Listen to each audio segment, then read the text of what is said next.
Bom momento, espectadores e espectadoras do lado B. Claro, bom momento aos ouvintes da Central 3. Hoje é segunda-feira, dia 9 de fevereiro de 2026, e eu sou o Caio Belandi, diretamente do estúdio Saturnino Braga, esse estúdio lindo, para mais um episódio do Lado B do Rio, na temporada Lado B 10 anos. A gente vai bater nessa tecla sempre, a gente está fazendo 10 anos de Lado B, é isso mesmo. A gente vai chegar primeiro aqui no YouTube e também aí nos feeds de podcast para você que gosta só de ouvir. No YouTube você já sabe, a gente precisa da sua inscrição. Veja se você está inscrito, se você está vendo pela primeira vez. Se você não tem o hábito, às vezes só clica no link, se inscreva no canal, para a gente é importante. Engajar, deixa o like, deixa seu comentário. A gente vai falar sobre um tema aqui que é muito quente, né? Um dos temas mais atuais da conjuntura brasileira. Então, deixa seus comentários também, compartilha com a galera que estiver chegando. Para a gente é muito importante que você participe do nosso YouTube. A gente está com essa parceria com o Sindipetro, Norte Fluminense e com o escritório Normando Rodrigues exatamente para fortalecer o nosso audiovisual, né? Nossos rostinhos no vídeo, nosso YouTube. Então, por favor, chegue junto com a gente. A gente está em ritmo de pré-carnaval ainda, cada hora um no chinelinho, tá poupando o time, né? Para ficar bom só no carnaval. Tá pré-temporada, mas aí já tem, ó, o reforço já voltou, Daniel Soares, né? Que andou aí. Voltei tarde das férias, que nem o time do Flamengo. Mas Exatamente. espero não fazer vergonha nas Não. primeiras atuações como o time do Flamengo. É isso, tá? Pelo menos tá jogando, então já deixou o tostão da voz dele, já tá de volta. O Fagner Torres Lima, por questões de horário, a gente não tem conseguido a participação do Fagner muito aqui no estúdio. Ele nem conheceu o estúdio ainda, eu acho, né? Acho que não. Pois é, ele nem veio ainda. Vamos ver se a gente consegue liberá-lo aí do ossos do ofício, né? E a Laura Ramos sempre com a gente também via internet, hoje mais atleticana do que nunca, porque o nosso convidado também é atleticano. Tô aqui com o Tadeu Porto. O Tadeu mostrando o Clube Atlético Mineiro, porque ninguém é atleticano pouquinho, né? Quando é atleticano, é muito atleticano. Graças a Deus. Diretor do sindicato do Sindipetro Norte Fluminense. Ele também é secretário adjunto de comunicação da CUT e secretário de comunicação do Fórum Nacional pela Democratização da Comunicação. Como eu falei, hoje o tema é um tema de conjuntura muito importante. A gente vai falar sobre essa questão desse empreendedorismo aí, né? Esse falso empreendedorismo, esses autônomos aí desesperados por trabalho. A gente tem uma pesquisa importante que a CUT encomendou, a gente vai falar sobre ela e vai falar sobre comunicação também, porque o Tadeu é um cara da área. Tadeu, obrigado, bem-vindo. Boa tarde. Valeu, boa tarde, Caio, boa tarde, Daniel, boa tarde, Luara. Boa tarde muito especial para Luara, que é uma grande amiga, né? Além da atleticana, né? Olha, começar pelo primeiro dado da pesquisa, Caio, Daniel e Lu, que é a importância do trabalho, né?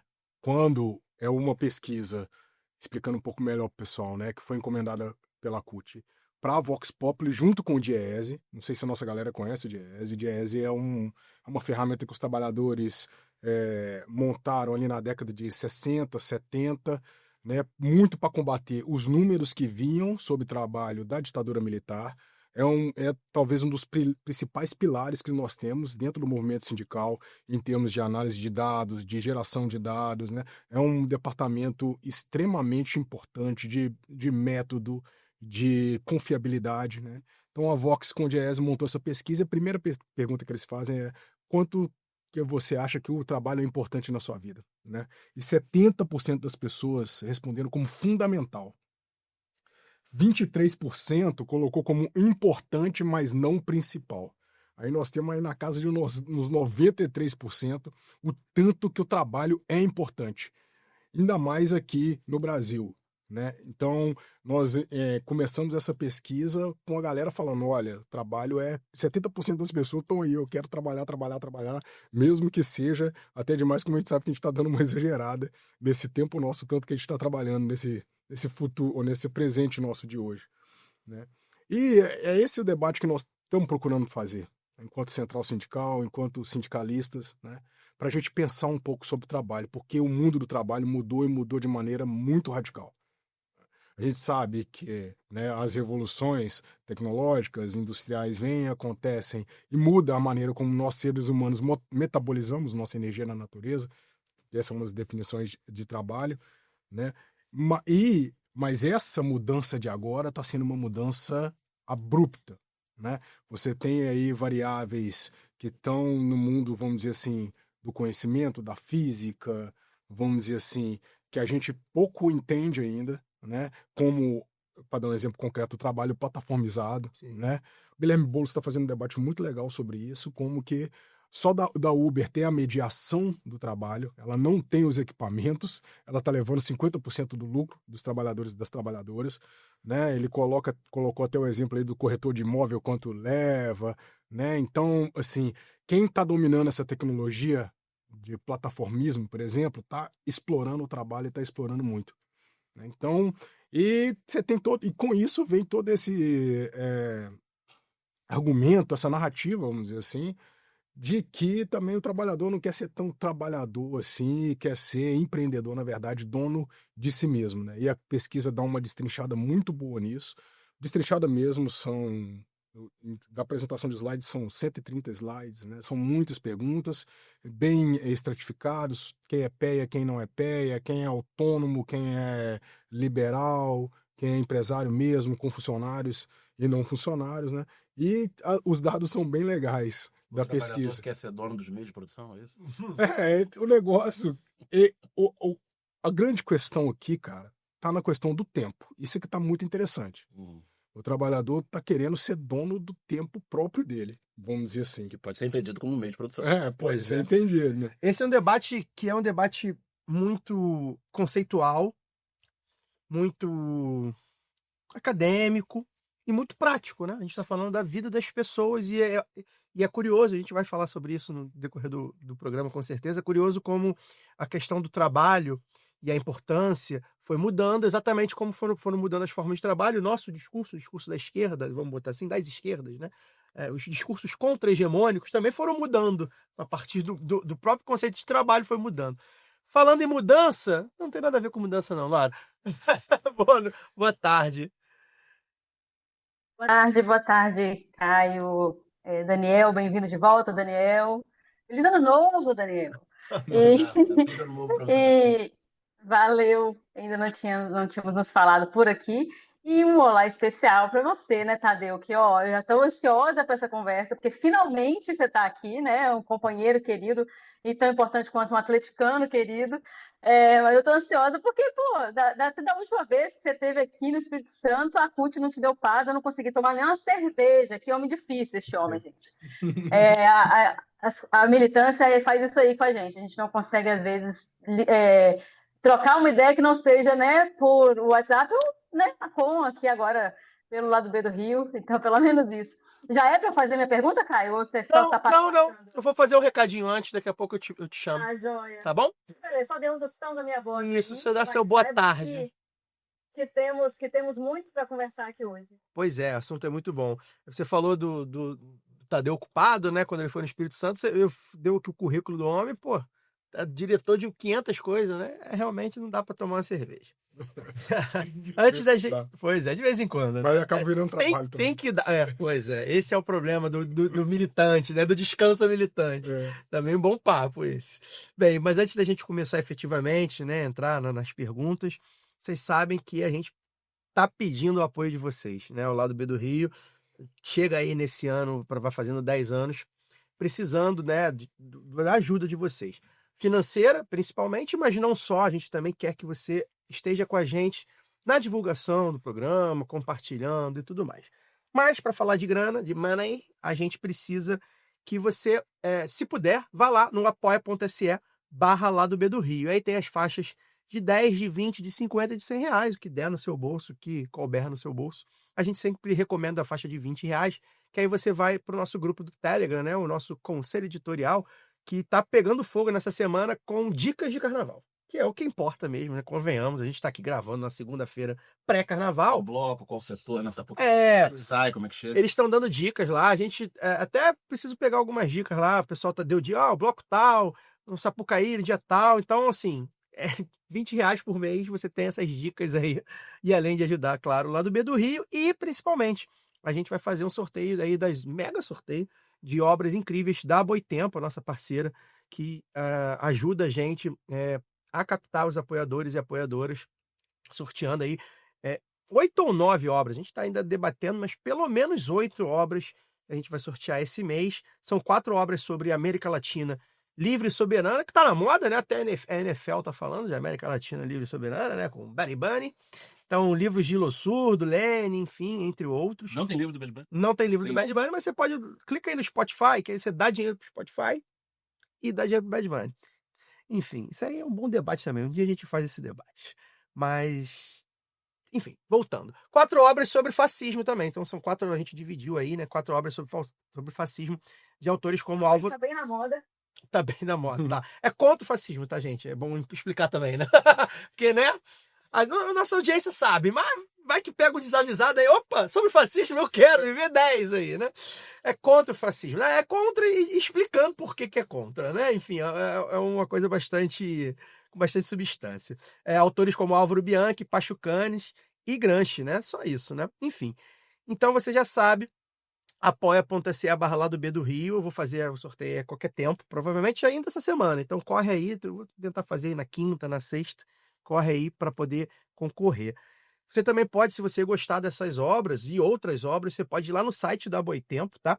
Você pode usar o cupom LADOBOI20 no site da Boitempo, boitempoeditorial.com.br. Você vai ter 20% de desconto e ainda vai ajudar a gente também, que tem uma comissãozinha nesse cupom. E lá na Camisa Crítica também tem cupom. Você vai lá em camisacritica.com, você coloca lá o cupom Lado B que você tem 10% de desconto. Não sei se dá tempo de chegar as camisas para você curtir o carnaval, né? Tá aí na terça-feira, quarta, acho que não vai dar mais. Mas tem muita camisa legal lá da Camisa Crítica também para você curtir, enfim, não só para você sair militudo, mas também sair bonito, né? Sair, pô, engraçado, também é importante. Vai lá no site camisacritica.com. E por fim, você pode ajudar a gente no Pix. A gente pode receber um valor da cerveja, né, Dani, dos nossos blocos, né? Carnaval a gente tem um custo elevado. O custo elevado. Ajuda a gente aí no Pix, lá do bdorio@yahoo.com, vai para nossa cerveja. O Pix, o dinheiro do Pix vai para nossa cerveja. E é um custo elevado porque a galera bebe pra cacete também. Bem, recados dados. Vamos lá, Tadeu. Acho que é importante a gente começar pelo começo, né? Acho que a pesquisa que você citou, né? Foi lançada aí, foi publicada aí há algumas semanas. Sim. A Vox Populi, que fez aí em parceria, encomendada pela CUT, com outras organizações, como o Diese, você falou. Ela tem um dado principal, né? Um título muito relevante, muito chamativo. E, de certo ponto, talvez surpreendente, porque talvez não dialogue muito com uma bolha classe média grande capital, né? Qual é esse dado? Mais da metade dos trabalhadores que se identificam como autônomos ou empreendedores, né, e que já trabalharam de carteira assinada, eles gostariam de voltar ao regime CLT. Ou seja, 56% gostaria de voltar a ser seletista. Queria que você comentasse como é que vocês avaliam, se de alguma forma foi uma surpresa, né? Como vocês avaliam esse resultado, considerando principalmente que a gente vive num momento de ataque à CLT, não só de ataque com a reforma trabalhista que a gente tem visto e com o Supremo Tribunal Federal validando várias barbaridades, mas como ataque da tal palavra narrativa, né? Sim. A gente está vendo aí criança falando mal de CLT, sim, influenciadores, é uma loucura. Como é que você vê, sabendo que essa pesquisa... Qual é a análise que vocês fizeram, sabendo que essa pesquisa ela dá um insumo para a gente defender a CLT mais do que a gente achava que talvez que devesse, né? Queria que você falasse um pouco. Essa pesquisa, ela nasce na CUT justamente porque a gente precisa ir na raiz dessa questão, desse discurso do empreendedorismo. Nós, sindicalistas, a gente lida com o trabalhador o tempo todo. E o trabalhador, cara, você tentar arrancar um direito do trabalhador, ele fica indignado um tanto. Lá na CUT nós lidamos com bases gigantes, professores metalúrgicos, bancários, rurais, que aqui no Brasil são organizados. Nós somos petroleiros, químicos, né? Então a gente lida com o trabalhador e a gente sabe, cara, que mexer no bolso do trabalhador é uma das coisas mais difíceis que existe, né? A pessoa, quando ela tem, ela não quer perder e com muita justiça, né? Então a gente, poxa, mas será que esse discurso tá assim mesmo, né? Então a gente foram 3.850 pessoas entrevistadas de 5 de maio a 6 de junho do ano passado, né? Com muitas perguntas e muitas camadas, né? E esse talvez seja o principal lead da pesquisa, que é o que a gente está chamando de empreendedorismo de necessidade. com as outras perguntas e com as outras camadas, a gente consegue ver que o pessoal, na verdade, vai para o empreendedorismo aqui muito por causa da crise econômica, política que o Brasil vive, e ele é meio empurrado a esse empreendedorismo. Por isso que a gente está chamando de empreendedorismo de necessidade. Não é assim, nossa, eu tenho sonho mesmo de ser dono de mim mesmo.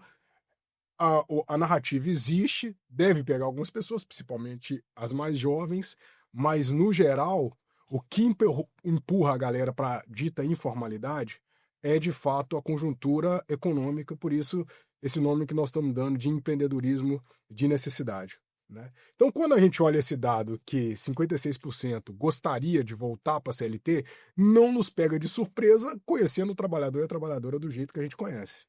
Mas é claro que mostra que talvez a narrativa tenha sido inflada e que é uma coisa que nós temos vivido muito com essa questão do mundo virtual. Isso aí. Né? Essa dimensão que tá. Eu, particularmente, que sou da comunicação, acho que está pouco conhecido pela gente. Às vezes a gente olha uma coisa, acha que é aquela coisa estrondosa e quando vai ver não é tanto assim, né? Aquele no campo, eu gosto daquele livro do Pierre Levy, o que é virtual, para tentar entender. Eu fui buscar, tentar entender essa dimensão. Ele coloca o virtual em um paradoxo com o atual. Então, quando você vai tirar do virtual para colocar no atual, aí você vai concretizar, materializar uma coisa, você tem N camadas para isso acontecer. Uhum. Então, às vezes, a gente olha a coisa como é que está no virtual, mas no atual ela não performa do mesmo jeito. É aquela. A gente está olhando a formiga pela uma lupa e está achando que o tamanho real da formiga é o tamanho da lupa e não o dela mesmo. Né?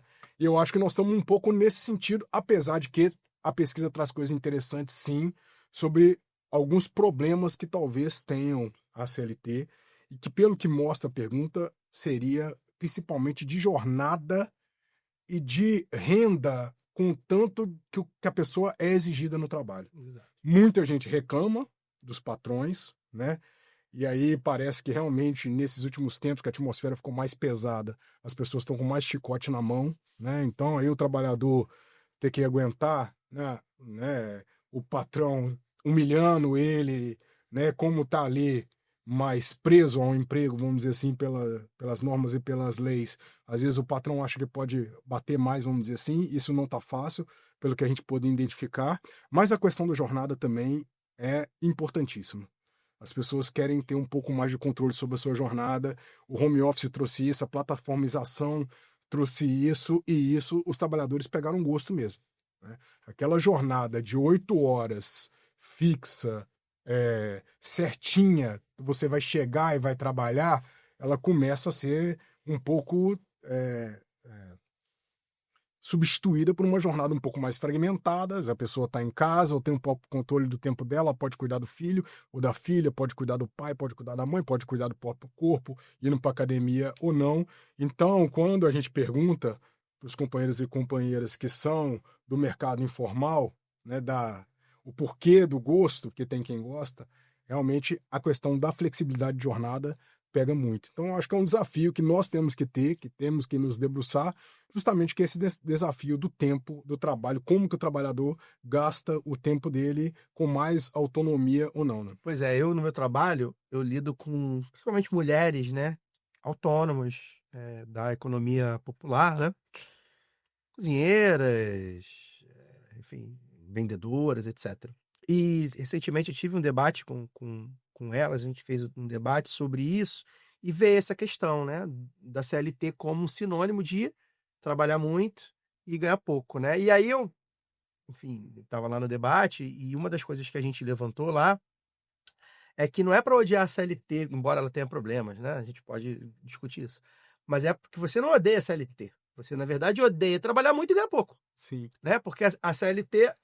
E aí, dadas essas distorções que vem causando reformas trabalhistas e mesmo distorções da comunicação, que é importante a gente falar, da grande mídia, das redes sociais, elas vão... A CLT, inclusive, é uma barreira para você não ter que trabalhar mais e ganhar menos. Exatamente. E você vai tirando essa barreira e aí você vai trabalhando mais e ganhando menos. Então, assim, e ela é a última barreira para que, de fato, você, né, não trabalhe muito mais e ganhe muito menos. Então, esse é um debate e acho que é importante você, um cara da comunicação, né, um militante da comunicação democrática, porque também fala muito sobre comunicação, porque a gente, CLT virou sinônimo de, cara, eu tô ganhando pouco, eu tô trabalhando muito, então essa porra é merda. Sim. E não, a gente sabe que não é bem assim, e aí há todo um trabalho que a pesquisa mostra, que vocês da CUT, o pessoal do Diese, enfim, e todos os militantes das esquerdas, etc., tentam fazer a partir de um mote que vai ser muito importante esse ano, por exemplo,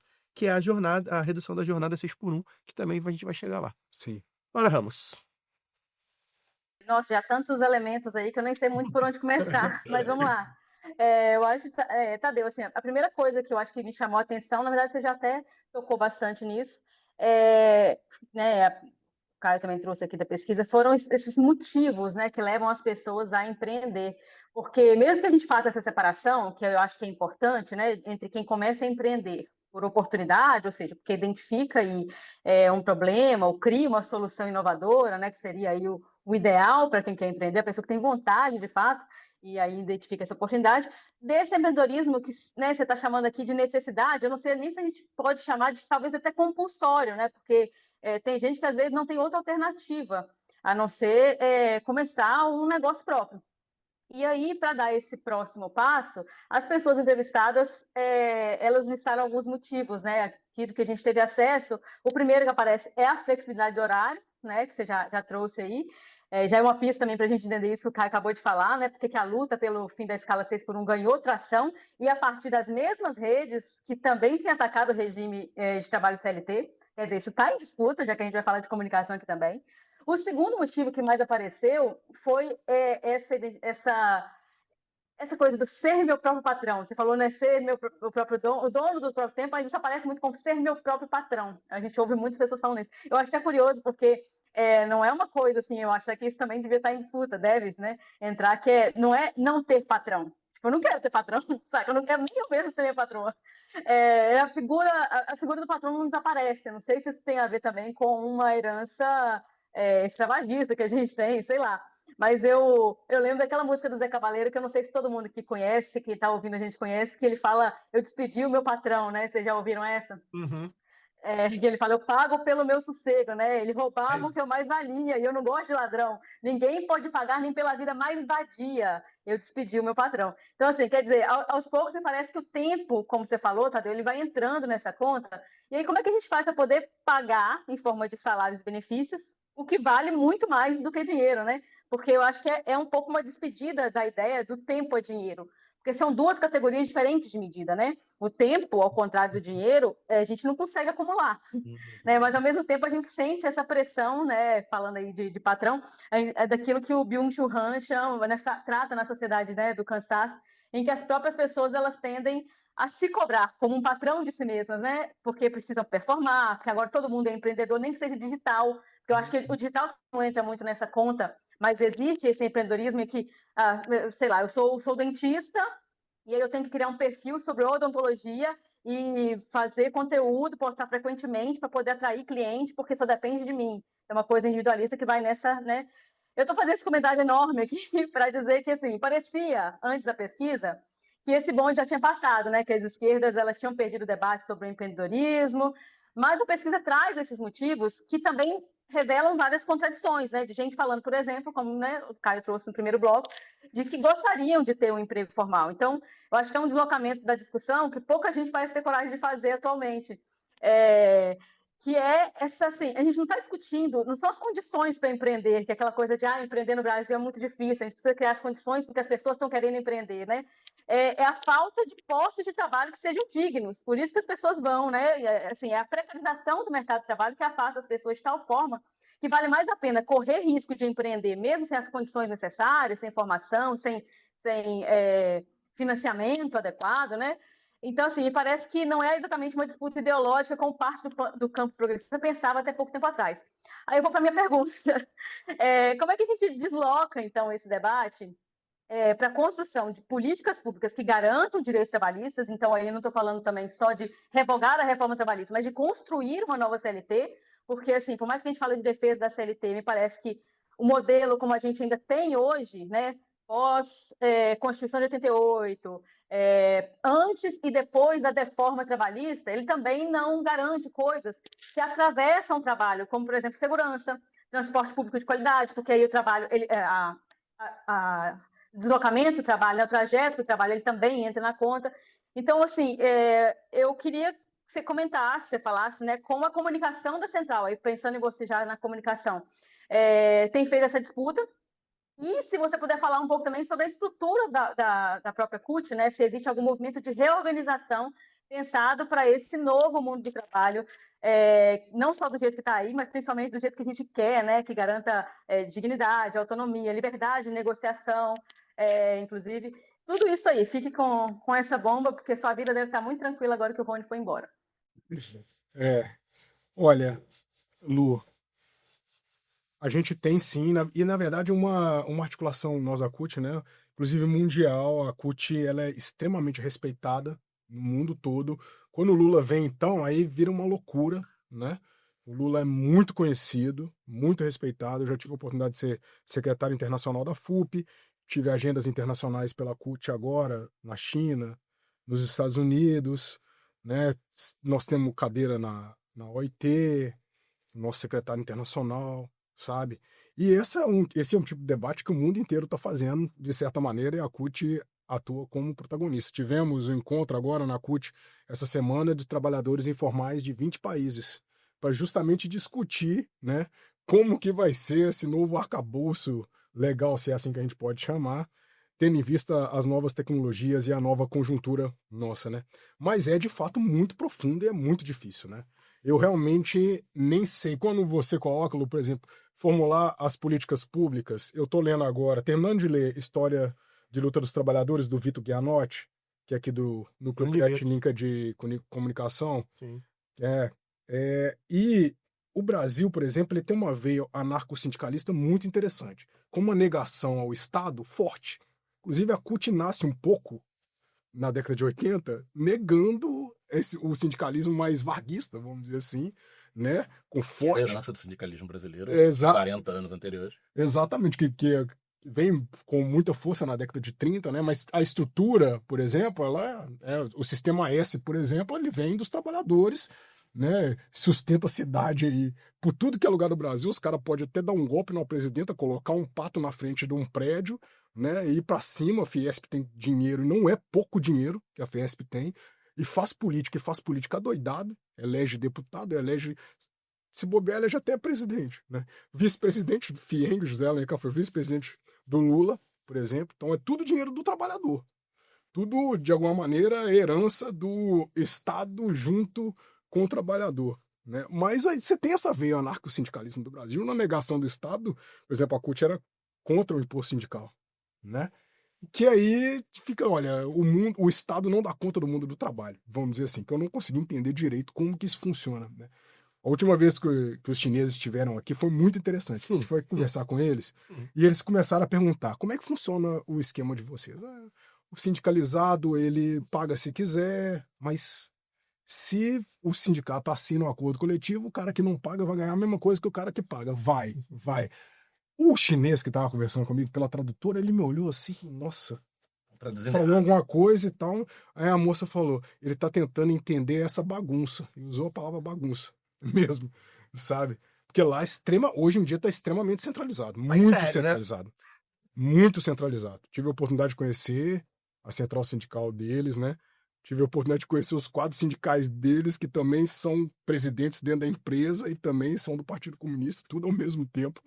Entendeu? Um tipo de centralização que pra gente... Também tem suas contradições. É claro, Sim, com claro, certeza. claro. O cara é dirigente da empresa. Óbvio. E é do partido. Mas melhores, vamos lá, né, gente?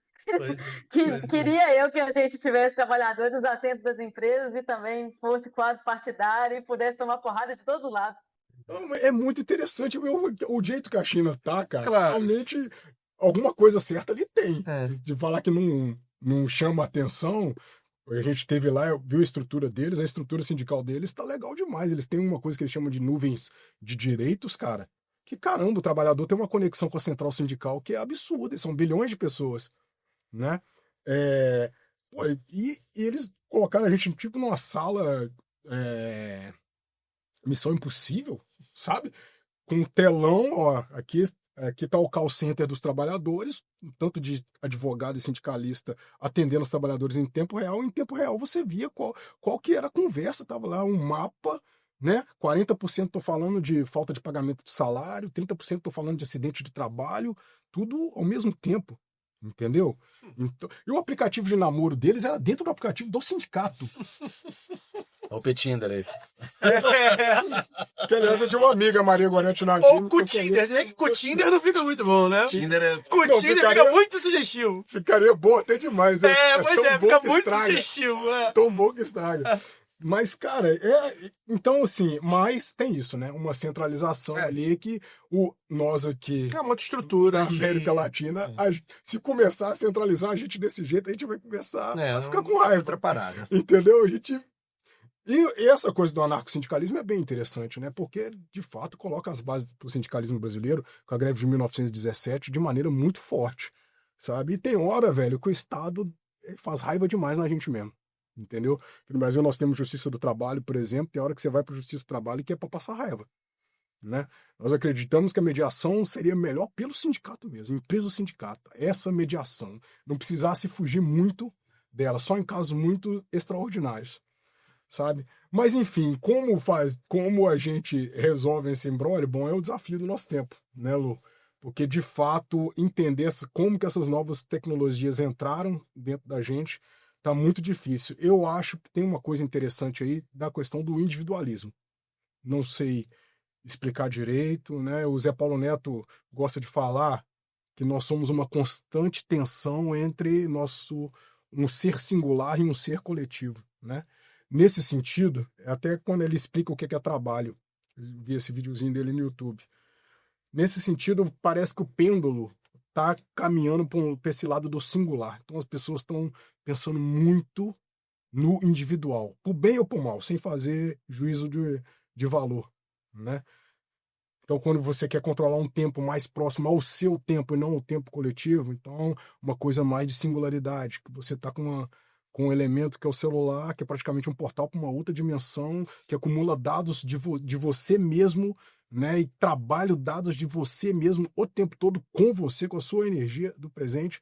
Então há um tipo de prisão em nós mesmos, vamos dizer assim, individualmente, e que está pegando, né? Mas eu acredito que o pêndulo volta ainda para o coletivo, que a tensão é constante, né? Esse debate de tempo é interessante também, esse debate de trabalho a partir do tempo, como a Laura trouxe, é interessante também porque o próprio tempo hoje é lido e vivido e entendido de outra maneira do que há 40 anos atrás. Quer dizer, essa mudança de tempo também não é uma novidade, né? Essas mudanças, em geral, não são novidades, né? As revoluções industriais, elas vão trazendo isso de alguma forma. Mas essa que a gente está vivendo é muito brusca, né? E muito distópica, né? De certa forma, né? Então, se a gente para pensar, mesmo o conceito de tempo, né? A coisa a duração do tempo hoje é muito diferente da duração de tempo há 30 anos atrás, exatamente por questões de celular, de ultraconexão, de vocês, né? Da capacidade que a gente tem, né? A gente vive no Jetson, gente, assim, conversa, não sei se vocês conversam. A gente tem um luar gigante aqui. A gente tem não, vocês estão... Há 20 anos não poderia gravar. A gente está aqui há 20 anos conversando com ela, como o Jetson fazia na década de 60, e era um negócio muito louco. E a gente pode fazer no reloginho também, a gente não faz no reloginho porque não quer, não tem...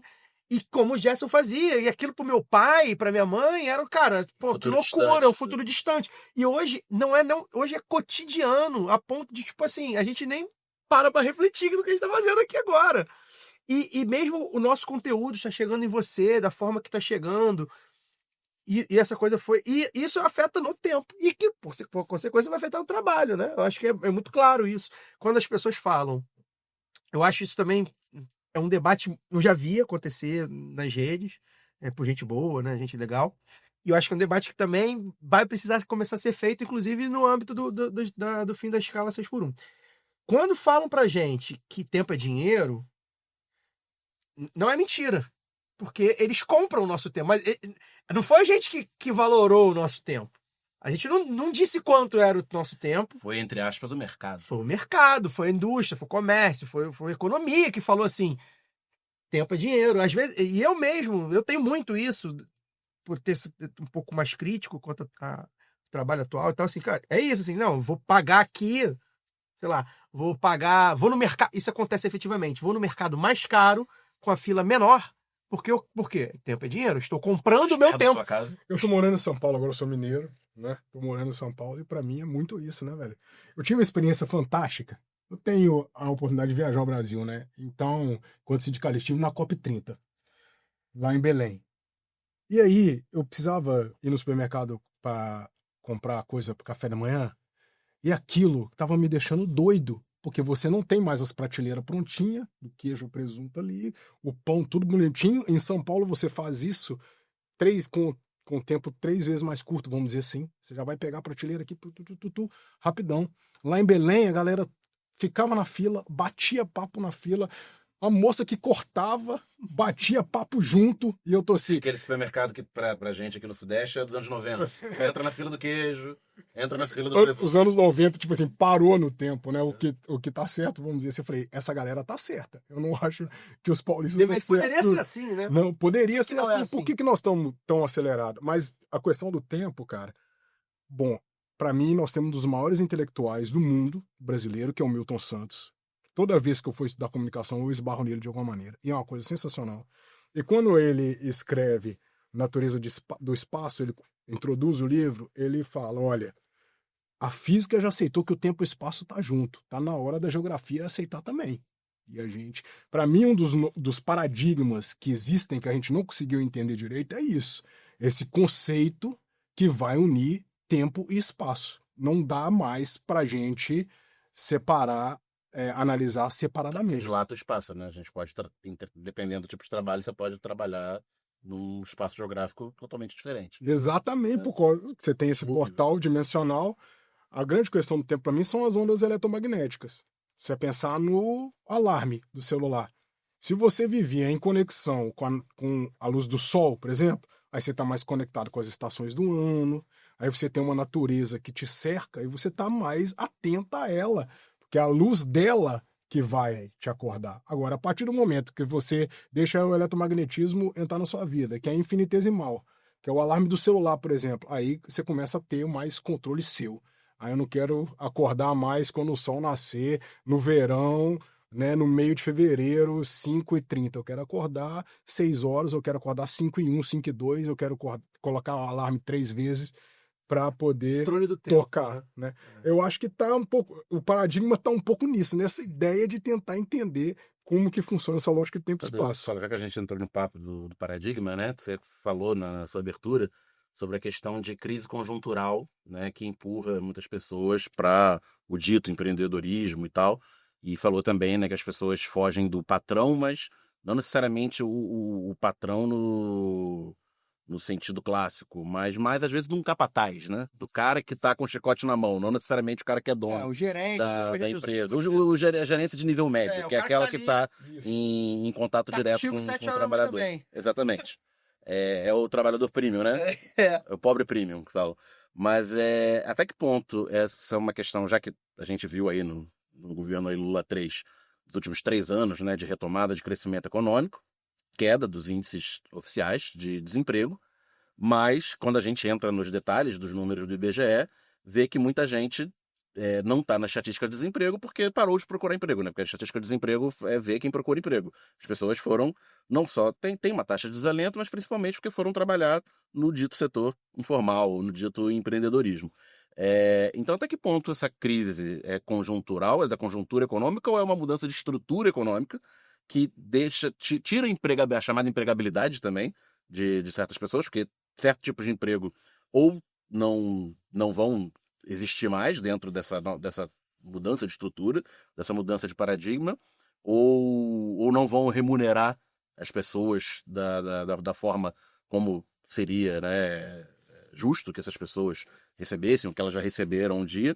Então tem uma mudança de paradigma econômico aí também, e como é que o sindicalismo vai trabalhar com isso, porque não basta a retomada do crescimento. A gente trocou o governo, com todos os percalços tivemos uma retomada de crescimento econômico e tem muita gente aí que não vai conseguir voltar para o mercado de trabalho numa posição que elas estavam há 5 anos atrás para falar da pandemia, agora já 6, né?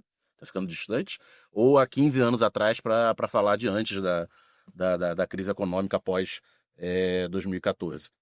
Olha, até nas nossas conversas a gente acha que, vamos dizer assim, o grau de alienação está muito forte mesmo. Por isso que as pessoas estão insatisfeitas, né? Nós petroleiros, a gente acabou de sair de 20 dias de greve agora, né?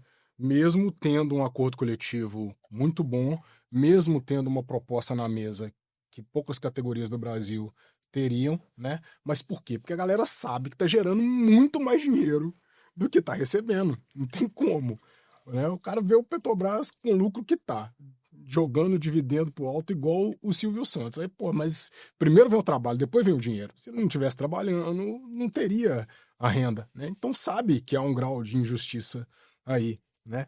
Então, eu acredito que, olha, as novas tecnologias, elas surgem com quem tem poder escondendo quais são os segredos dela, vamos dizer assim. Vai aparecer, eu acredito que vai aparecer na guerra agora, né?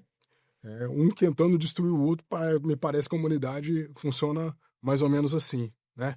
Então, apesar de que a gente retoma o crescimento, as coisas ficaram muito mais caras, né? Agora, um aluguel, o ser humano não compete só com o ser humano, ele compete com a empresa que quer alugar ou quer construir um prédio porque quer colocar no Airbnb para poder alugar. O carro, a mesma coisa, né? O ser humano não compete só com o ser humano mais, né? Agora você tem intermediários que vão pegar para poder alugar o carro, para fazer Uber, para estar fazendo dinheiro o tempo todo, Uber ou outros aplicativos, né?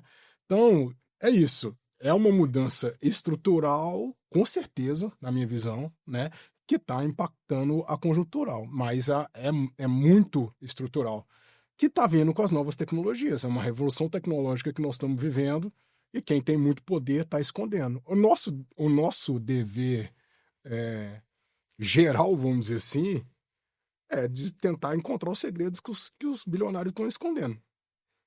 Porque, de alguma maneira, aí, né, há coisas que nós não conseguimos entender.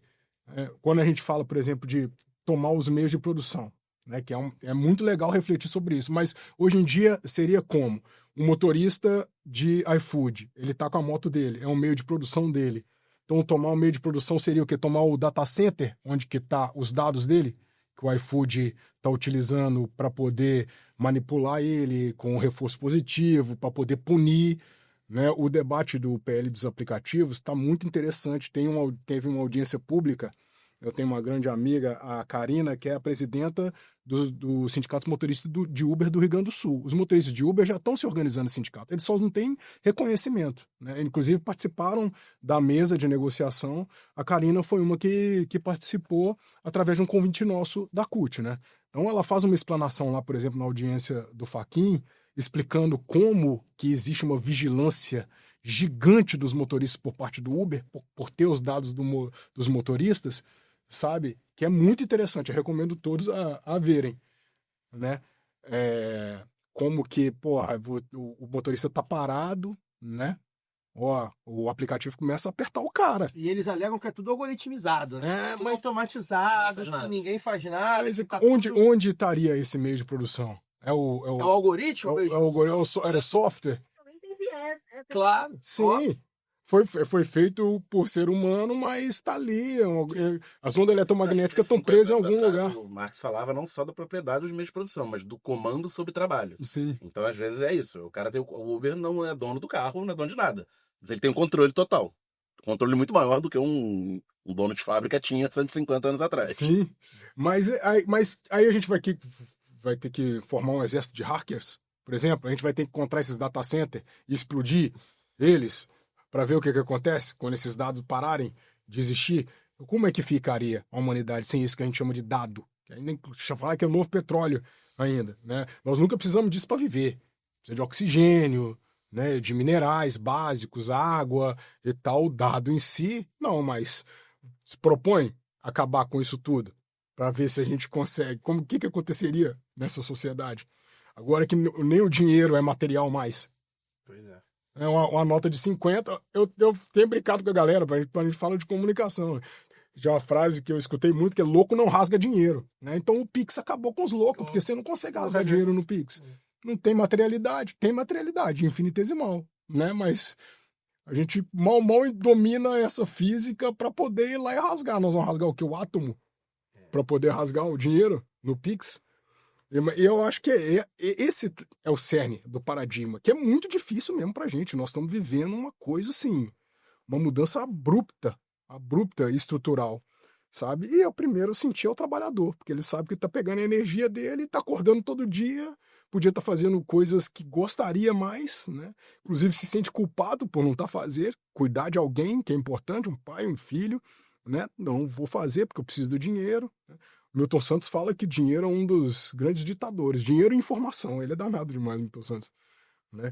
Eu preciso disso, eu tô me forçando a isso, né? Tô pegando o meu corpo e me forçando, ou seja, criando um grau de culpa, criando um grau de desgaste, de dor, né? A troco de quê?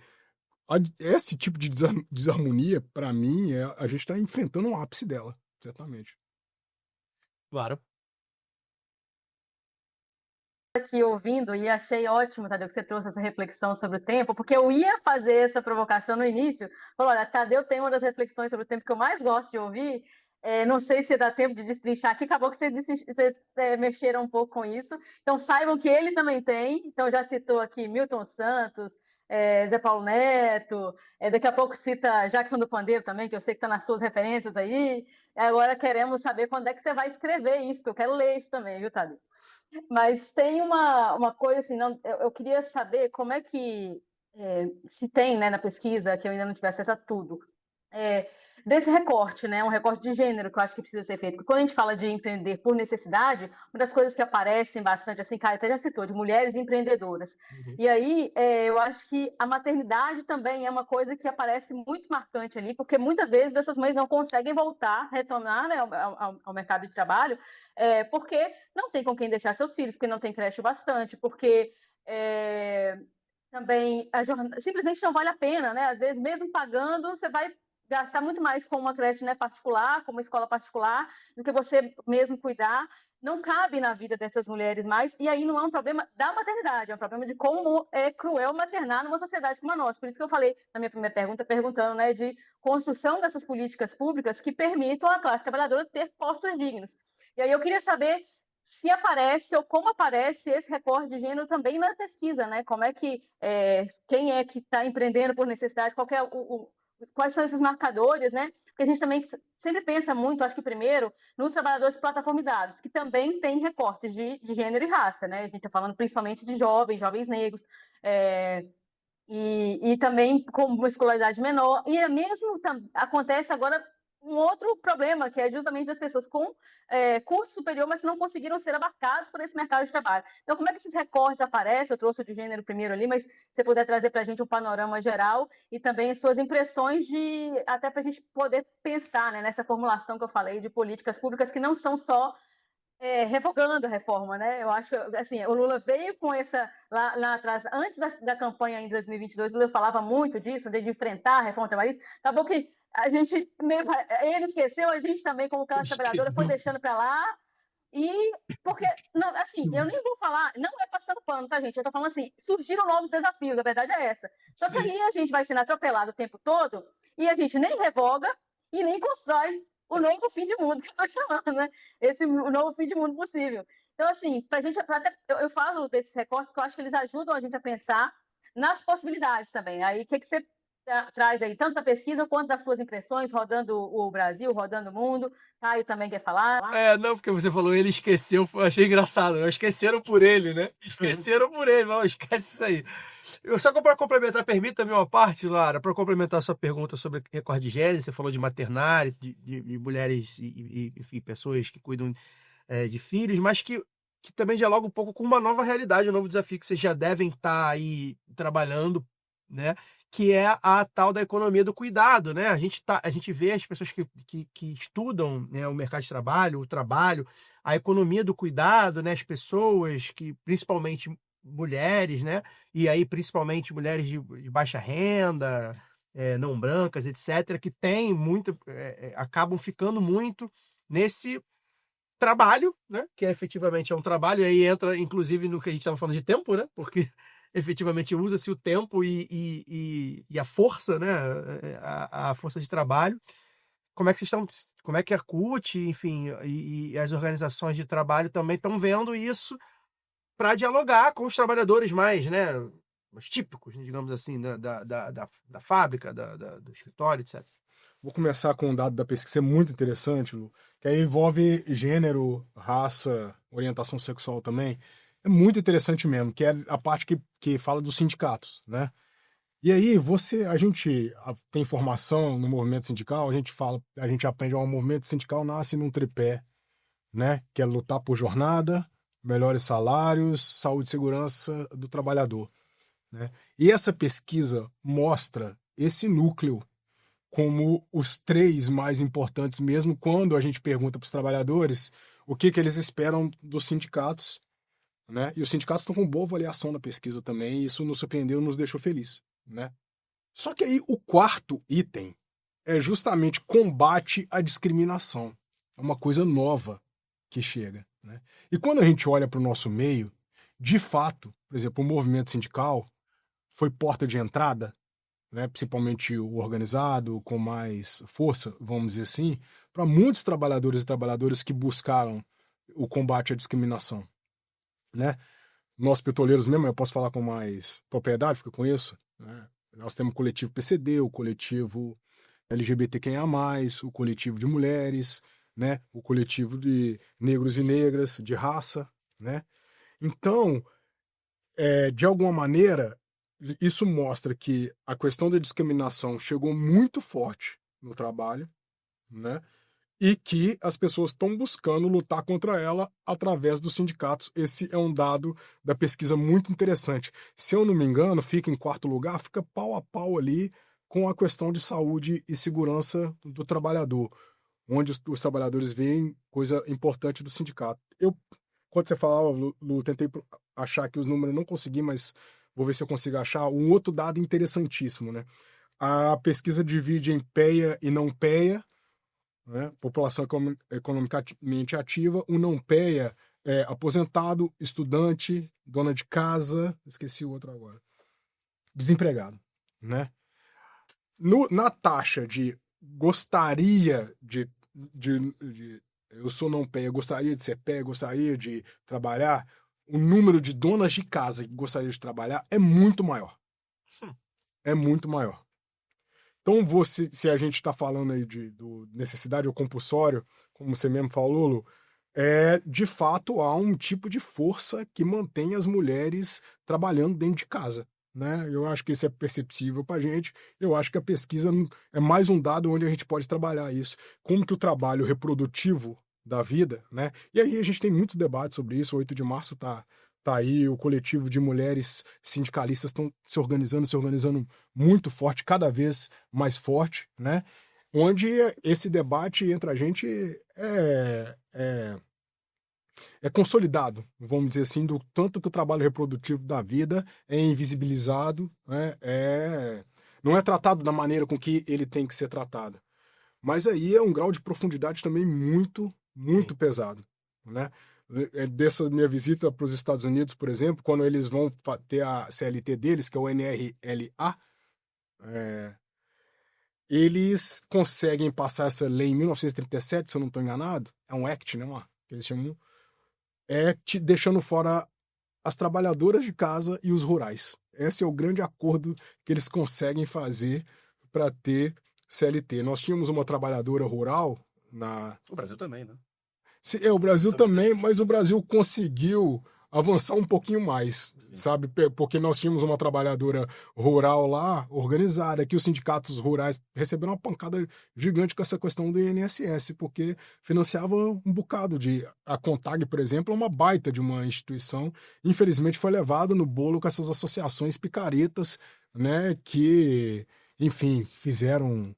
Não posso fazer ilação aqui, né? Mas juntaram com banco consignado, esses bancos picareta também, talvez picareta, né? Tô colocando aqui nas hipóteses, tá, gente? Eu não tenho certeza, eu não tô acompanhando a CPI direitinho para ter as provas, mas ela, enquanto trabalhadora rural, organizada, sindicalista, colocou lá que, por exemplo, aqui no Brasil, o fato de se organizar em sindicato está melhor que os Estados Unidos, né? Pelo que eles passaram lá para a gente quando eles fizeram esse diálogo. Mas é primordial a questão de gênero na análise do trabalho. É primordial. Não tem como a gente fugir. Enquanto a gente continuar fugindo disso, a gente vai continuar sendo, vamos dizer, caçado pelas consequências de negligenciar esse tipo de coisa, né? Mas a organização sindical, de alguma maneira, conseguiu absorver com todas as suas limitações e contradições. Não estou aqui falando, por exemplo, que um movimento sindical é um ambiente fácil para a mulher, porque não é, né? Eu acredito que movimento social nenhum, sabe, seja fácil, né? A gente tem as nossas dificuldades também, sabe? Mas a gente, com certeza, é uma pauta importantíssima que está ali para a gente poder avançar. Tadeu, mais do que isso, desculpa, Caio, só para poder fazer um adendo, assim, não é fácil, porque, né, a mulher sindicalista, ela continua sendo mulher, continua sendo trabalhadora, às vezes é companheira, né? Então, talvez ela seja a responsável pelos afazeres domésticos, mas... desculpa, não ouvi, Daniel. Jornada tripla. O trabalho, trabalho doméstico e o sindicato. Às vezes estuda também, né? Então, geralmente... Mas, assim, ainda pelo sindicato, pelo menos pelos dados que, né, Tadeu trouxe aí, que eu achei muito interessante, pelas entidades sindicais, pelas entidades de luta, de classe, que elas conseguem acessar esses espaços de discussão. E isso é muito relevante. Não é qualquer coisa quando o próprio trabalhador enxerga a entidade como responsável por fazer essa disputa. Porque, ou seja, se existe um caminho, é por aqui. Tadeu, quero retomar aqui ainda está dentro desse aspecto todo, não tem muita escapatória, mas é algo que a gente sempre fala, que dentro de todas essas questões de trabalho, as questões econômicas postas aí pelo famoso status quo, pelas elites e tal, tá a comunicação, né? Sim. Todos os problemas, a gente está há 10 anos aqui tratando de todos os problemas do nosso tempo, do capitalismo, do ultra mega capitalismo que a gente está vivendo, e a comunicação ela é fundamental para passar as mensagens que eles querem passar, ocultar as mensagens que eles querem ocultar, e é por isso que o lado B do Rio existe, inclusive. E aí eu queria primeiro que você apresentasse um pouco o Fórum Nacional pela Democratização da Comunicação. Falei aqui em off, né, que posso já ter passado por ele, mas não lembrava dele, né? Eu falei, pô, caraca, achei grave, né? Sim. Mas estou expondo isso exatamente até para entender, junto com a nossa audiência, que você falasse um pouco. E queria que você fizesse essa avaliação de tudo que a gente está falando aqui a partir da perspectiva da comunicação contra-hegemônica, né? A gente tá, porque uma das grandes dificuldades que a gente tem é que a gente não espera nada da nossa mídia burguesa, evidentemente, porque ela é um cúmplice disso aí tudo, mas às vezes a gente parece que ela é pior do que nunca, né? E para piorar, a gente ainda viu a internet, que era uma área que a gente chegou a depositar uma certa esperança, né? Digamos assim, já tratei sobre isso aqui no lado B Revista com o Ian Neves. A gente, na internet era algo, abriu, né? Agora a gente vai poder fazer os nossos e tal. E aí, além das próprias grandes corporações de comunicação, de televisão, de rádio, de jornal, terem se apropriado dela, ainda vieram as big techs, as redes sociais. Queria que você fizesse para a gente, então, essa apresentação do fórum, falasse um pouco do seu trabalho, como é o trabalho do fórum. Fundamental, porque eu já dei uma lida aqui, eu falei, cara, isso aqui é um negócio que pretendo até me aproximar dele, e institucionalmente até tá com o lado B também, vamos ver o que a gente pode trabalhar. E o papel da comunicação hegemônica, né? Assim, a gente está sempre aqui falando, a gente usa muito a Globo como grande, né? A Globo vira o Judas a ser malhado, a gente sabe que não é só ela, né? Como é que você vê isso também? Porque ela é uma mola, né, pra gente, pro ataque aos trabalhadores, né? Desde sempre. E as redes sociais agora, mais ainda, parece, fica uma vendo quem é pior, né? Fica aí Meta e Google e Globo e sei lá quem. Fala um pouco pra gente de comunicação. Primeiro sobre o FNDC, Fórum Nacional por Democratização da Comunicação, ele é da década de 80, mais ou menos, né? Ele sofre uma queda muito grande a partir ali dos ataques que a Dilma começa a sofrer, né? Eu particularmente tenho a oportunidade de ser da mídia alternativa, vamos dizer assim, escrevo, o Cafezinho tem 10 anos, escrevo para a revista Fórum, né?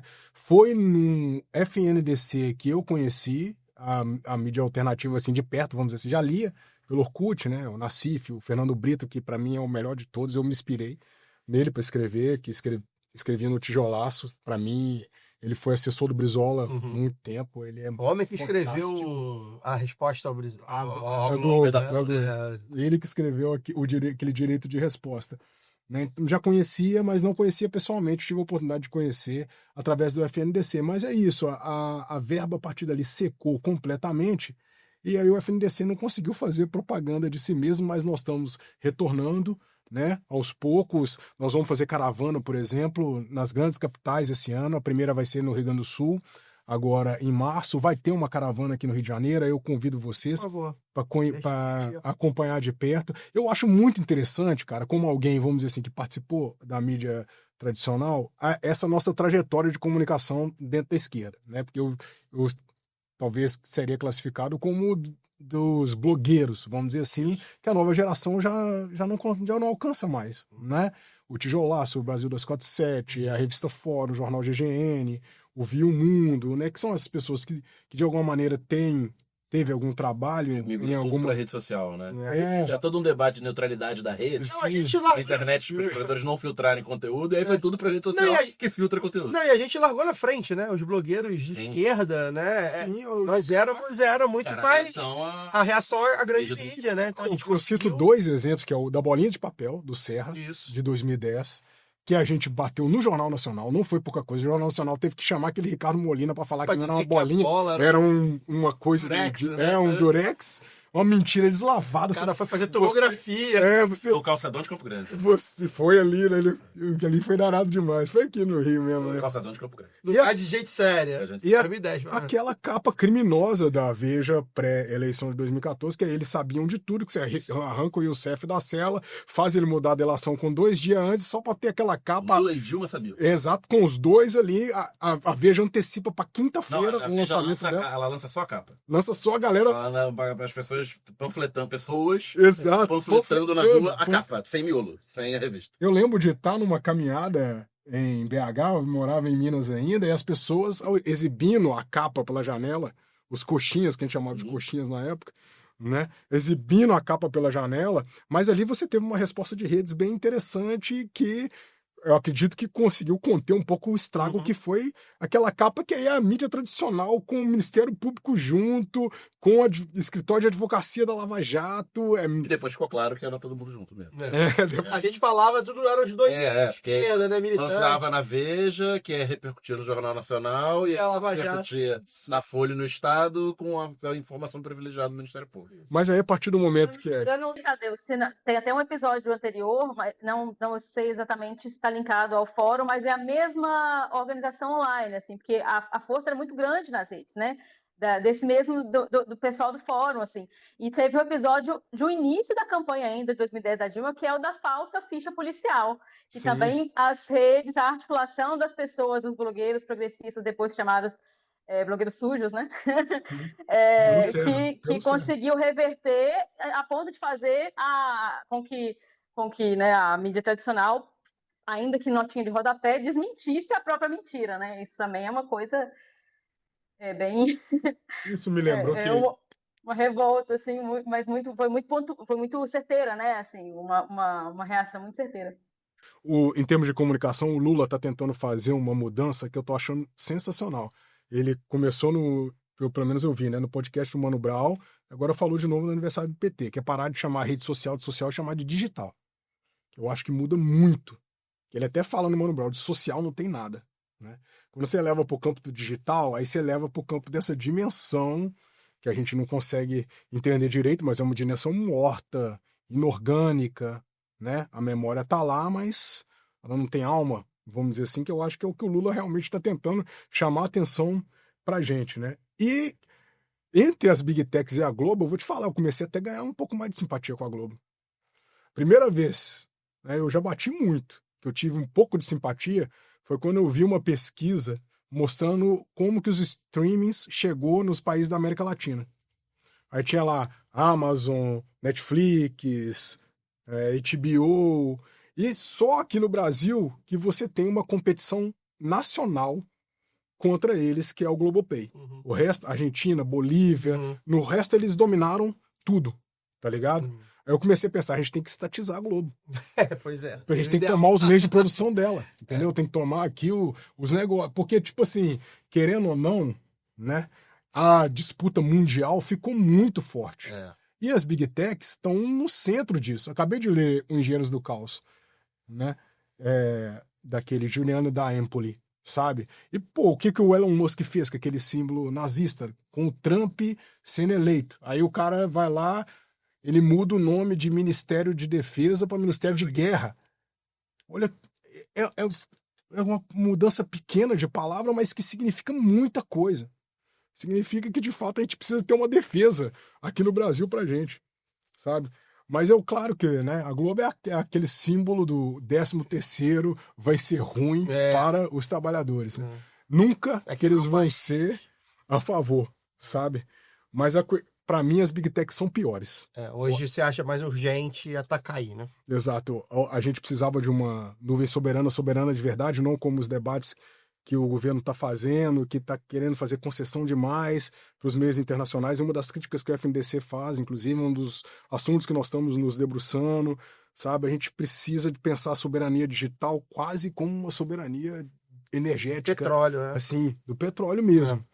Né? E nesse sentido, bom, pelo menos a estrutura da Globo está dentro do país. A gente pode entrar lá e tomar pra gente, sabe? Mas você ter uma estrutura nacional para comunicação, ela é primordial. E as Big Techs, o que a gente tem delas hoje em dia? Né? Eu realmente, como estudioso, e estudo a comunicação por gosto, porque nem sou da área, não fui formado. Conheci no movimento sindical. Eu peguei gosto mesmo, né? Por interesse, sabe? Não sei explicar direito como que funciona a estrutura deles direitinho.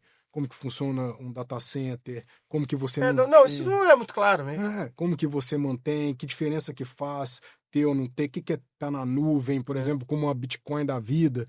O pessoal tenta me explicar, eu não consigo realmente pegar, entendeu? Então, tá tudo em todos os computadores ao mesmo tempo, ou fica concentrado num lugar só. Você fisicamente consegue destruir essa coisa, ou não consegue destruir? Se não consegue destruir, tá em que dimensão? A dimensão fora do nosso conhecimento humano, sabe? Um lugar físico tá, mas você pode estar em Não, mas e como funciona, lugares. Né? E como funciona.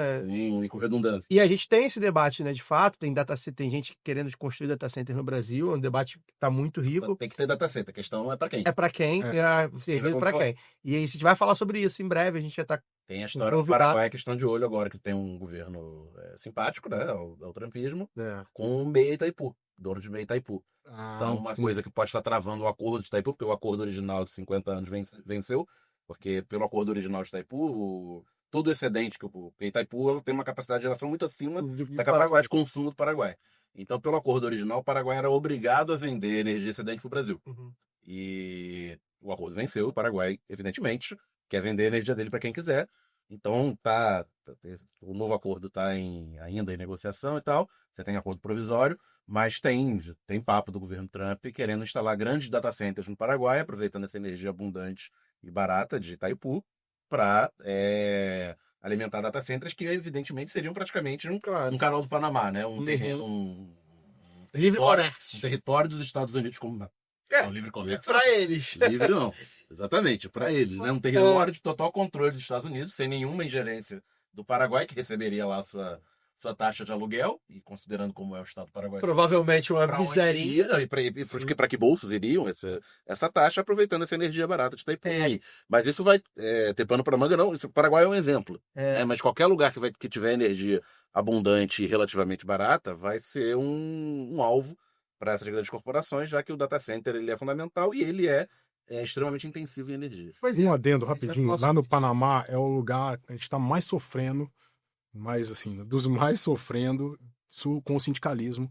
A perseguição aos sindicatos no Panamá tá absurda, né? A CUT, inclusive, enviou pessoas para lá para tentar acompanhar de perto o que está acontecendo, sindicalista preso, perseguido. A questão ali, né, a maneira que os Estados Unidos quer ganhar mais força, tá cada vez mais pesado e você não vê você falando do Panamá como a Venezuela ou alguma coisa assim, mas ali a mão de ferro dos Estados Unidos é uma coisa absurda. Eu imagino. Tadeu, muito obrigado. Ô, Caio, eu só ia fazer eu tinha atrapalhado o Daniel aqui, desculpa, mas eu tinha falado assim, faltou o Caio citar Dilma Vana Rousseff, tem que ver que nuvem é essa aí, né? Eu ia citar, cara, você lembrou, obrigado, Luara. Eu ia citar, era exatamente isso que eu ia falar. Você fez assim, falei, ó, vai falar, não perfeito, Luara, obrigado, exatamente, tinha esquecido, mas eu ia falar, tava aqui já. Tem que ver bem que nuvem é essa, esse negócio de nuvem. A Dilma, o tempo absorveu a Dilma praticamente tudo do que... mandioca, tocar vento, tudo ela tava certa. Até que ninguém vai perder, ninguém vai ganhar. Ninguém vai ganhar, todo mundo perder. Essa então foi melhor, mas essa na época a gente já tinha matado. Mas tem vários que a gente, a Dilma lá com aquele jeitão dela, mas aí, ó, tá aí, perfeito, Lara, é isso aí, tem que ver que não é essa. Queria só dar uma coisa que eu acho fundamental essa divisão, viu, o Tadeu, essa mudança, né, que o Lula fala de falar, em vez de dizer social, falar em digital, porque aí a gente consegue separar, porque as pessoas, antes a gente falava assim, não, mas é inseparável, cada vez mais inseparável, não, tem que separar, a gente precisa cada vez mais, inclusive se a gente quiser pensar a regulamentação, tem que passar por essa separação.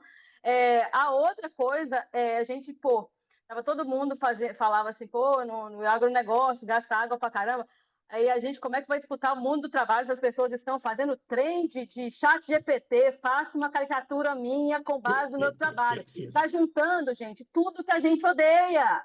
É trabalho ruim, precarizado, é arte fubanga. A pessoa mais fubanga que você conhece vai entrar nessa trend. Desculpa aqui, amigos que já fizeram, se viram, se estão ouvindo agora, mas, pelo amor de Deus, vão gastar água responsavelmente.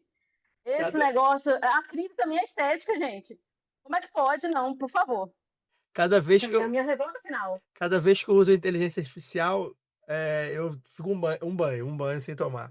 Como o Rio de Janeiro não tá muito aquele calorzão, tá dando, então, usei um banho a menos aqui pra compensar. Esse papo é bom, né, Luara? A galera tá realmente se perdendo aí na... Cada bom dia que você dá pro chat GPT, senão... Não, porque eu uso pra trabalhar, fazer pesquisa e tal, aí quando vem, então, quando vem um negócio robusto, então... Ai, muito bom. Tadeu, muito obrigado. As pessoas fazerem essa caricatura horrorosa, pense horrível, bem, né? não vale a pena tomar um banho a mais. Um banhozinho a mais, pois ainda mais no verão, tem razão, Mara, esse é um bom papo. Bem, aliás, antes de me despedir do Tadeu, eu esqueci de deixar os recados do YouTube. Então, se você está aqui acompanhando a gente, por favor, veja se está inscrito, deixa seu like, faça seu comentário, ativa a notificação para não perder os vídeos também. Em breve, talvez a gente até faça uma live surpresa. A gente está avisando que a live é surpresa, porque a gente não tem data e horário ainda. Mas talvez venha uma live surpresa aí. Tadeu, muito obrigado pela sua participação. Acho que a gente trouxe aqui elementos fundamentais para um debate muito atual. Que é o trabalho, né? E eu acho que é um debate. Eu não gosto de usar minha veia revolucionária sempre para não gastar, né? Então eu não gosto de ficar dizendo que a revolução está na porta, mas eu acho que o papo do trabalho, acho que a gente tá chegando num momento muito crucial. Acho que vai um momento, tá batendo na porta, as pessoas estão cansando. Mesmo as pessoas que às vezes não se identificam com os sindicatos, com os discursos das esquerdas, a coisa do tema do 6x1, e a gente, modéstia aí à parte, né? A gente é um tema que a gente percebeu muito rápido, a gente falou, o governo precisa abraçar, os partidos de esquerda precisam abraçar, a gente trouxe o Rick, que foi um dos grandes rostos, né? A gente fala com os sindicatos sobre isso, é um negócio que a gente fala, cara, isso aqui tá aqui, porque é um negócio que o famoso fura bolha, né? A gente sai dos nossos, né? Esse é um assunto que a gente sai dos nossos, então vai estourar, a bolha vai estourar, igual a da Beth. A da Beth já está estourando aí. Quem já se ligou, já se ligou. Vai estourar, uma hora também não vai se sustentar. E o 6x1, né? Vamos botar da jornada de trabalho em cima do 6x1, porque eu acho que é um tema pra gente, né, ter um mote pra gente convencer as pessoas. Esse tema acho que vai estourar. As pessoas cansaram, as pessoas estão cansadas. E já tem gente aí que tentando negociar antes, né? Engraçado, já tem empresa aí engraçadinha, falando, não, vamos tentar aqui, provar, para ver como é que é.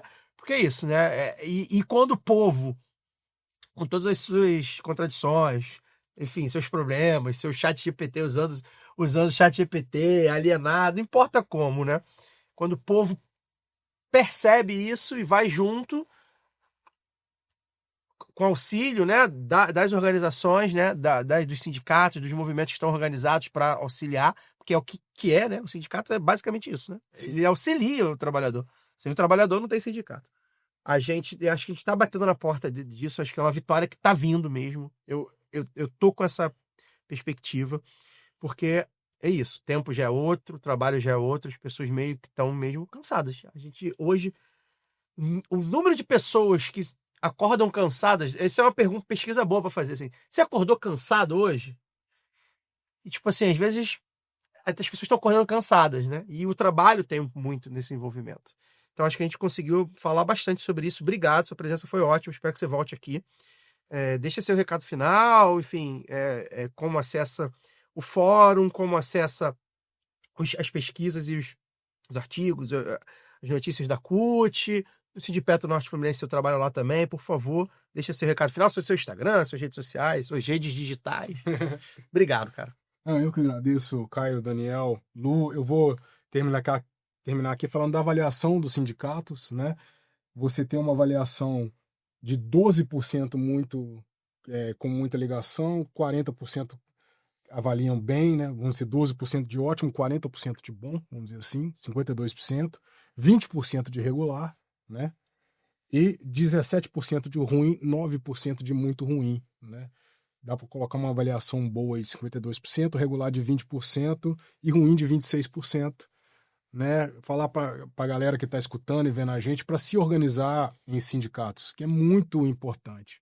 Muito importante. Eu falo, por exemplo, Caio, vocês podiam pegar essa ideia, que você tinha que ter um sindicato de influenciadores, por exemplo, né? Sindicato dos editores de corte, né? Que o Pablo Marçal põe lá o campeonato pra galera, esse pessoal tá decidindo a eleição, né?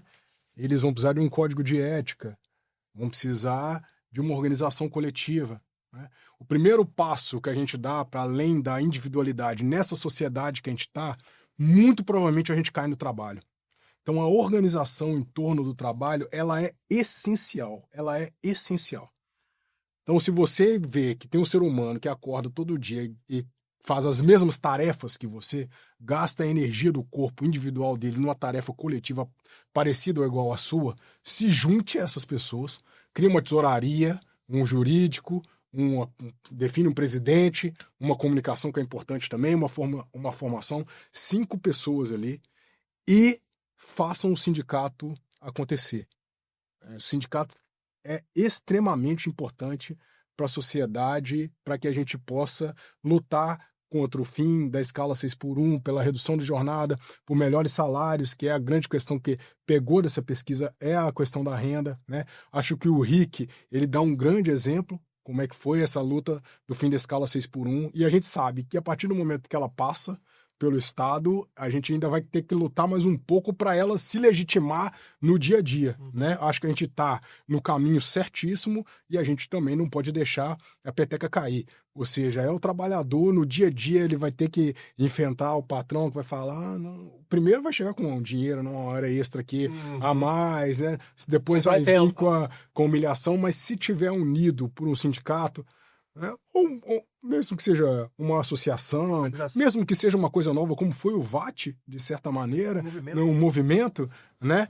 Mas estando junto para lutar é o que vai fazer a gente ter força para não ser explorado, porque estamos cansados nem à toa, porque a gente está explorado. Estamos insatisfeitos, né, com dificuldade de dormir, chateado, né? Não é à toa, porque a gente está sendo explorado. A gente sabe que nós estamos pegando a nossa energia, estamos jogando aí para a natureza de maneira desarmônica, vamos dizer assim.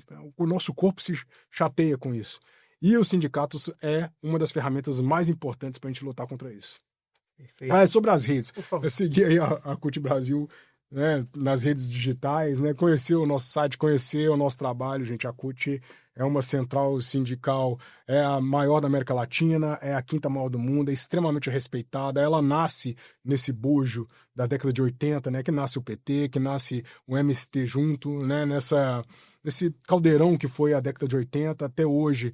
Nós temos trabalhos de mobilização fortíssimos em grandes categorias do Brasil, né? Se puder conhecer o nosso trabalho, a gente agradece muito. As minhas redes é tadeu.porto, né? Ali no Instagram, Tadeu Porto, no Twitter, que é o que eu uso mais, né? O FNDC também, as nossas redes, para conhecer aí a luta pela democratização da comunicação, que é também muito importante para a gente. Se o pessoal puder dar uma moral, a gente agradece muito. É isso. Luara, boa tarde, valeu. Valeu, Caio, valeu, Zaço, Tadeu. Depois você avisa quando é que a caravana vem o Espírito Santo também, não só o Rio de Janeiro.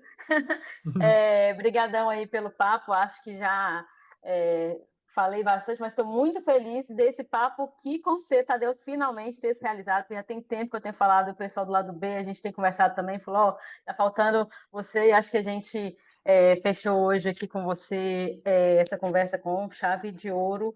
Não estou, isso aí sem clubismo, viu, gente? É porque eu sou fã mesmo.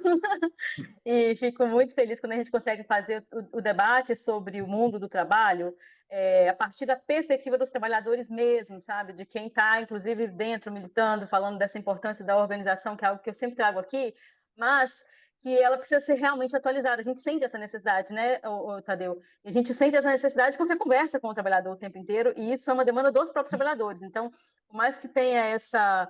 É bom que tenha, né, esses outros dados que você trouxe sobre a percepção dos trabalhadores das suas próprias entidades e tal, mas é uma coisa que a gente sente o tempo todo e que está aí ainda, né? As pessoas pensam como uma coisa ultrapassada, mas ainda, como eu disse anteriormente, né, é o caminho, e é um caminho que é construído coletivamente com acertos e erros, mas que tem mostrado uma boa parte nessa resistência, né, que nos cabe. Então, por mais que essa palavra tenha perdido um pouco de significado, tem gente com ranço dela, porque realmente também é uma coisa cansativa, eu acho que é preciso resistir, assim, algumas ideias precisam resistir também. Quando a gente fala de empreendedorismo, principalmente quando por necessidade, eu acho que um dos principais problemas nessa disputa, e aí sim ideológica, é que ela dissolveu a nossa ideia do que é o direito. Né, do que são garantias, né, do que deve ser garantido. Então, as pessoas hoje, tem gente que aceita pagar para trabalhar, praticamente, porque quando o seu deslocamento, vou dar um exemplo do que eu falei, trajeto, né, ele te cansa muito mais, quer dizer, é um valor que não está entrando na conta, é uma coisa que só você está pagando individualmente, e aí você começa a pensar, eu acho, né, as pessoas começam a pensar que é um problema individual, e não é. Nós estamos falando de transporte coletivo, né, público de qualidade, nós estamos falando de segurança, seja no trajeto, seja segurança no trabalho, enfim. E eu acho que esses debates aqui, partindo da perspectiva, né, de pesquisas bem realizadas, os dados são importantes, mas também é importante o que nos orienta, então a qualidade de vida, né, que o movimento VAT traz, quando a gente está falando de tempo, né, do trabalhador. Enfim, eu acho que isso é cada vez mais necessário, a gente precisa levar para cada vez mais pessoas, porque não é um debate ultrapassado. Eles tentam o tempo todo colar a esquerda, o campo progressista, mas principalmente as esquerdas, né, como ultrapassado. Não, a gente vê que isso é cada vez mais urgente, não é nem só que é atual, é urgente. E fico muito feliz de que a gente consiga ter isso em alto nível aqui, com um grande companheiro como você, Tadeu, com meus colegas lá do B do Rio.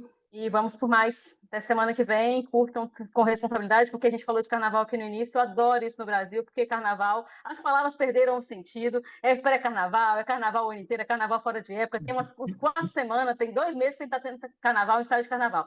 Então é isso aí, se cuidem, até semana que vem. Inclusive, já teve os desfiles de Vitória, por exemplo, né? Normalmente a gente dá os resultados, né? Porque Vitória, quarta-feira, agora sai a apuração. Normalmente a gente dava os resultados, a gente gravava na quinta, a gente já dava os resultados de Vitória, né?